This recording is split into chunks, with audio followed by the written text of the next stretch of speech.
শনিবার রাতে আতলেতিকো মাদ্রিদের কাছে শেষ মুহূর্তের গোলে হেরে লা লিগায় 2-এ নেমে গিয়েছিল বার্সেলোনা। শীর্ষে উঠে যায় আতলেতিকো। হ্যান্সি ফ্লিকের দল একদিন পর নেমে গেল 3-এ। আজ ঘরের মাঠে সেভিয়াকে হারিয়ে বার্সাকে টপকে 2-এ উঠে গেছে চিরপ্রতিদ্বন্দ্বী রিয়াল মাদ্রিদ। সান্তিয়াগো বার্নাব্যুতে আজ সেভিয়াকে 4-2 গোলে হারিয়েছে রিয়াল।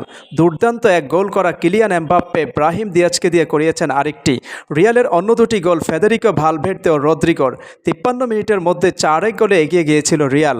এই ম্যাচের আগে রিয়াল কোচ কার্লো আনচেলত্তি বলেছিলেন, রিয়ালের সঙ্গে মানিয়ে নেওয়ার সময়টা পার করে ফেলেছেন এমবাপ্পে, এখন সময় কিছু করে দেখানোর।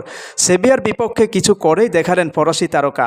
দলের জয়ে বড় ভূমিকা রেখে পেয়ে গেলেন রিয়ালের জার্সিতে সব প্রতিযোগিতা মিলিয়ে 14তম গোল। 10 মিনিটে রিয়ালকে এগিয়ে নেন এমবাপ্পে। রদ্রিগোর পাস বক্সের মাথায় পেয়ে যান এমবাপ্পে।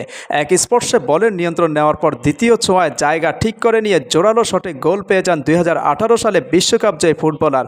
18 ম্যাচে 12তম জয়, 40 পয়েন্ট রিয়াল মাদ্রিদের। সমান ম্যাচে 41 পয়েন্ট আতলেতিকোর। এক ম্যাচ বেশি খেলে 38 পয়েন্ট নিয়ে 3-এ বার্সেলোনা।